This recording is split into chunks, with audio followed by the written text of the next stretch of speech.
जब श्री कृष्ण कहते हैं कि बस 5 गाँव दे दो, शांति से रहो, अपनापन बचा लो, तो ये अपनापन बचाने की ही उनकी एक नीति है कि साम्राज्य ना भी हो, लेकिन अपनत्व तो बचा रहे। अब जब दूसरा कहता है कि ये भी संभव नहीं है, युद्ध होकर रहेगा, तो युद्ध होता है। श्री कृष्ण हमेशा खड़े हैं साथ में, निडर होकर, और फिर उस कहानी के पार चले जाओ जब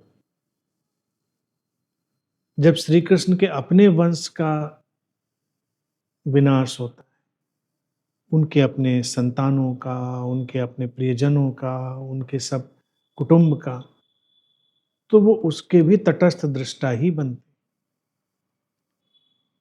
उनका अपनापन पूरी मानवीयता के लिए व्याप्त है। जो गलत और जो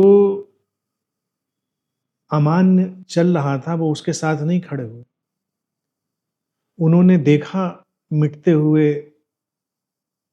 समाप्त होते हुए अपने लोगों को, क्योंकि वो उस रास्ते पर थे जहां वही संभव था। तो श्री कृष्ण उस पथ पर आलोक की तरह होते हैं जहां पर व्यक्ति जब अपने भीतर सचेतनता को साधता है, करुणा को साधता है, तो अपनेपन का एक अलग दायरा बनता है। तो श्री कृष्ण के जीवन में था कि उन्होंने सबको अपनाया, और जो तथाकथित अपने थे उनको भी अपनाया, लेकिन ऐसे नहीं अपनाया कि बाकियों को छोड़ दिया हो।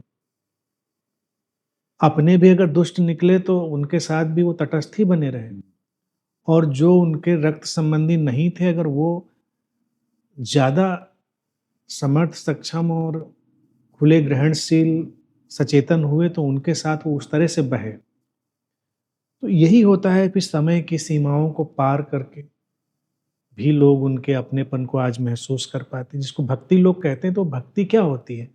भक्ति अपनेपन का ही स्पंदन है।